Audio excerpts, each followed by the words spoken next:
आप सभी ने अक्सर ये देखा होगा कि आप पति और पत्नी के बीच में आपसी सहमति के तलाक पर जब बातचीत फाइनल हो जाती है और एक पक्ष जब अपनी कंसेंट को विड्रॉ कर लेता है तो ऐसे में दूसरे पार्टनर के साथ बहुत ही ज़्यादा परेशानी का सबब खड़ा हो जाता है। ठीक इसी तरह का एक मामला सुप्रीम कोर्ट तक पहुंचा, जिसमें आश्चर्यजनक रूप से पत्नी ने अपनी कंसेंट को अचानक से विड्रॉ कर लिया।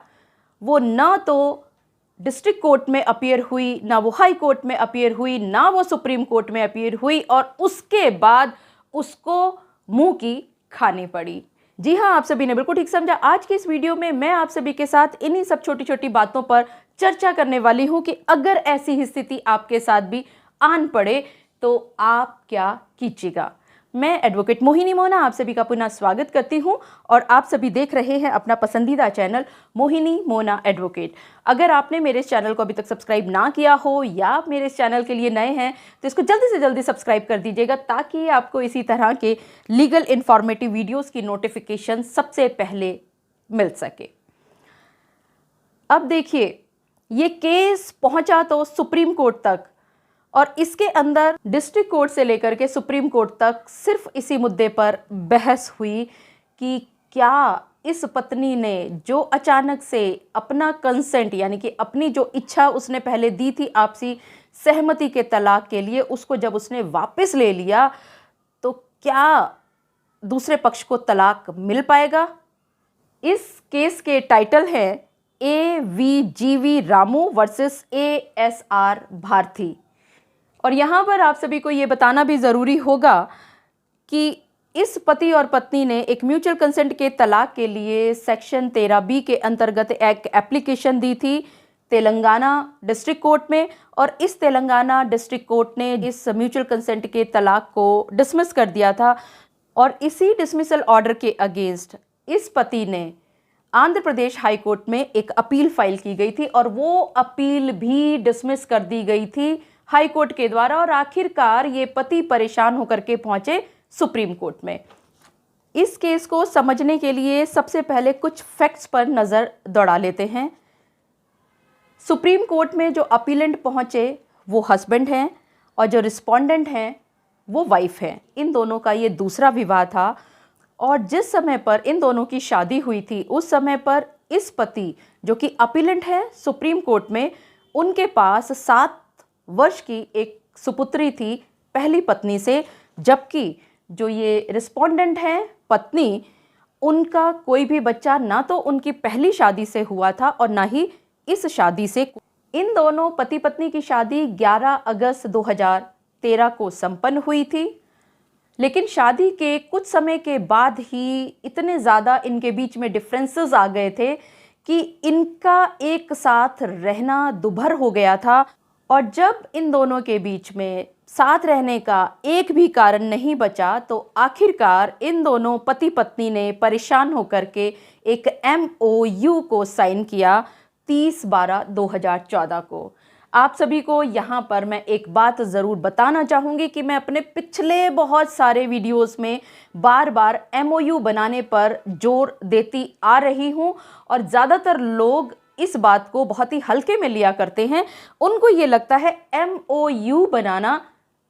फ़ायदेमंद नहीं होगा, लेकिन इस सुप्रीम कोर्ट के डिसीजन के बाद आपको ये बात अच्छी तरह से पता चल जाएगी कि अगर आप पति पत्नी के बीच में किसी भी तरह का कोई भी डिफरेंसेस उत्पन्न होते हैं तो वहाँ पर MOU का क्या महत्व हुआ करता है।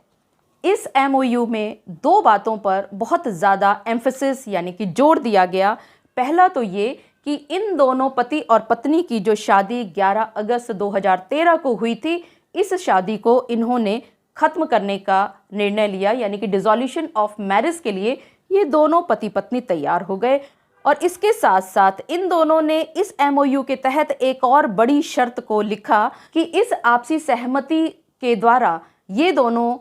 एक एप्लीकेशन फाइल करेंगे under section 13B of Hindu marriage act. इस MOU के साइन होते ही अगले दिन यानी 30/12/2014 को MOU साइन किया गया था और 31/12/2014 को इन्होंने फैमिली कोर्ट में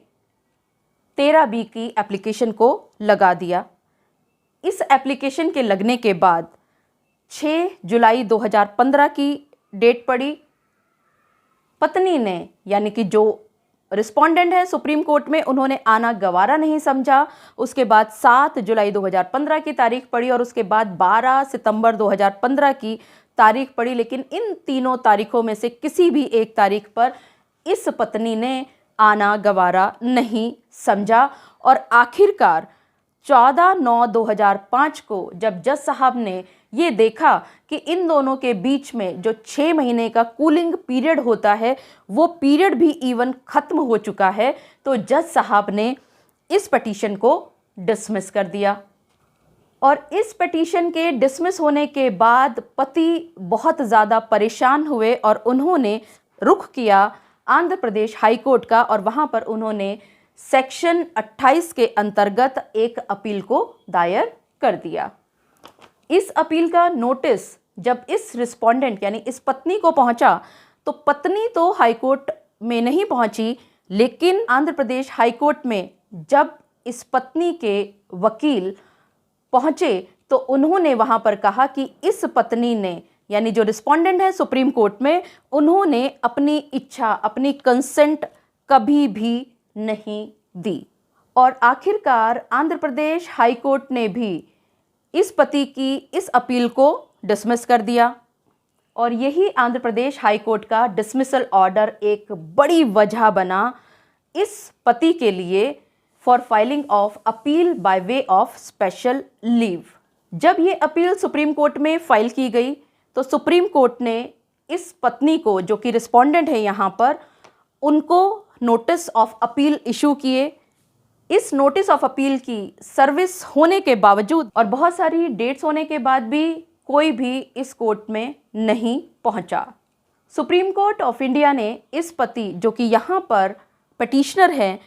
उनको और उनके वकील साहब को बहुत लेंथ में सुना और इसके साथ साथ उसने इस पूरे केस का रिकॉर्ड भी देखा और ये सब चीज़ें देखने के बाद आखिरकार सुप्रीम कोर्ट ने इस अपील को अलाउ कर दिया और जो फैमिली कोर्ट और हाई कोर्ट ने जो भी अपने जजमेंट या ऑर्डर्स निकाले थे उन सभी को सेट असाइड कर दिया। और इसके साथ साथ सुप्रीम कोर्ट ने उस एप्लीकेशन को, जो कि सेक्शन 13B के तहत फाइल की गई थी इस पिटीशनर और रिस्पोंडेंट के द्वारा निचली फैमिली कोर्ट में इन टर्म्स ऑफ MOU, और इस एप्लीकेशन को अलाउ करते समय जज साहब ने, सुप्रीम कोर्ट ने MOU जो इन दोनों पति पत्नी के बीच में एग्जीक्यूट हुआ था उस पर बहुत ज़्यादा जोर दिया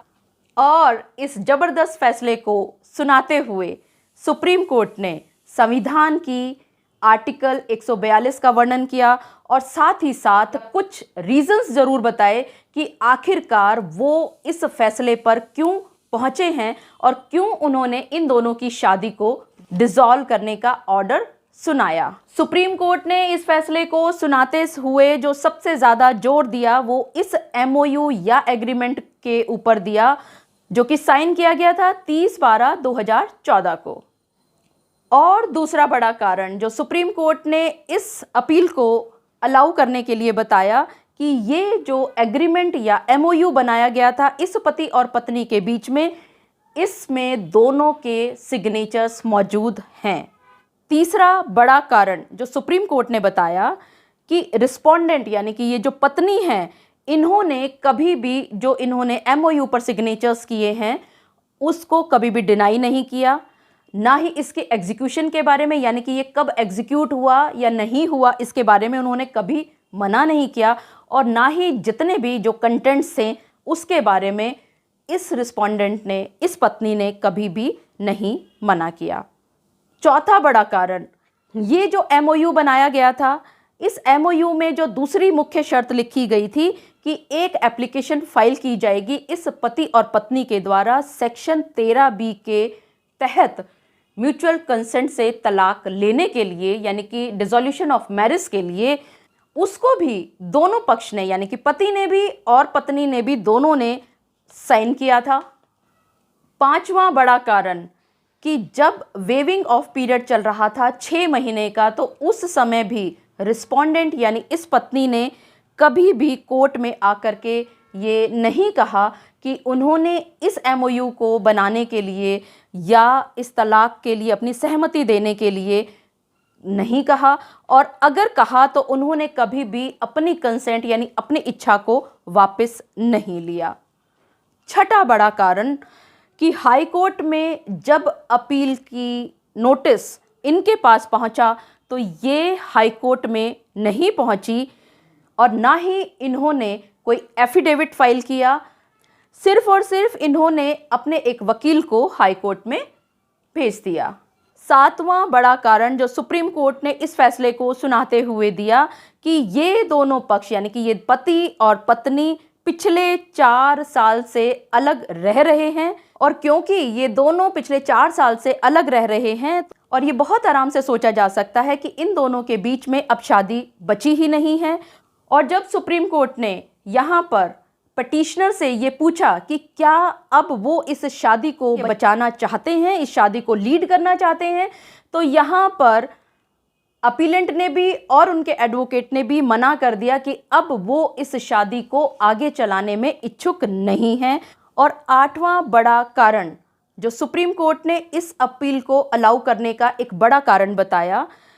कि इस अपील का यानी कि सुप्रीम कोर्ट में जो नोटिस ऑफ अपील भेजा गया था लड़की को, उसके पास वो पहुंच गया, इस बीवी को वो पहुंच गया।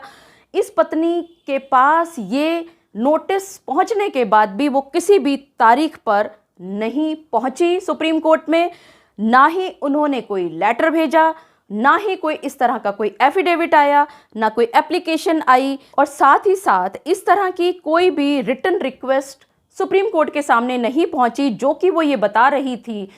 कि उन्होंने कभी भी इस तलाक को ख़त्म करने के लिए कभी कंसेंट नहीं दी, जैसा कि उनके वकील साहब ने आंध्र प्रदेश हाई कोर्ट में बताया था। और इसका अर्थ सीधा सीधा यही होता है कि अब वो इस शादी को चलाने में इंटरेस्टेड नहीं है। और जब ये इतने सारे रीजंस दिखाई दे रहे हैं तो अब कोई भी रीज़न नहीं बचता इस बात के लिए डाउट करने में कि ये एमओयू जेन्युइन है या नहीं है। रिस्पोंडेंट यानी पत्नी के कंडक्ट को देखते हुए, और ये जितने मैंने कारण आपको बताए ये सुप्रीम कोर्ट ने बताए हैं ऑर्डर में बकायदा, इन सभी कारणों को देखने के बाद सुप्रीम कोर्ट ने अंत में ये कहा कि वो ये बिल्कुल उचित मानते हैं कि अब उनको आर्टिकल 142 जो कॉन्स्टिट्यूशन की है उनके अंदर जो निहित हैं उन पावर्स को वो इन्वोक कर सकें, और ये कहते हुए उन्होंने इस अपील को अलाउ कर दिया। मुझे पूरा विश्वास है कि आप सभी को मेरे आज के इस वीडियो के माध्यम से भली भांति ये बात पता चल गई होगी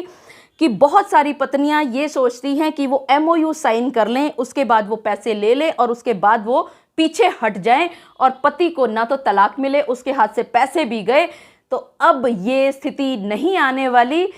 आप सभी अपने अपने केसेस में अगर आपको ऐसा लगता है कि आपकी बीवियां भी इस तरह से आपको दगा दे रही हैं तो इस जजमेंट का लिंक मैं डिस्क्रिप्शन बॉक्स में ले लूँगी। आप इसको डाउनलोड करके अपने अपने केसेस में यूज़ कर सकते हैं। और अब ये बहुत खुशी की राहत है आप सभी पतियों के लिए कि अगर पत्नी कोर्ट में एमओयू साइन करने के बाद, फर्स्ट मोशन साइन करने के बाद कोर्ट में नहीं आती है तो भी आपको तलाक बहुत आसानी से मिल सकता है। मुझे पूरा विश्वास है कि आप सभी को मेरा आज का वीडियो भी बहुत अच्छा लगा होगा। अगर आपको मेरा आज का वीडियो भी अच्छा लगा तो इसको लाइक, शेयर और कमेंट करना ना भूलिएगा। और हाँ, अगर आप मेरे इस चैनल के लिए नए हैं तो इसको जल्दी से जल्दी सब्सक्राइब कर दीजिएगा ताकि आपको इसी तरह के लीगल इन्फॉर्मेटिव वीडियोज़ की नोटिफिकेशन सबसे पहले मिल सके। अपना और अपने परिवार का बहुत अच्छी तरह से ध्यान रखिएगा। Thank you, take care, bye bye.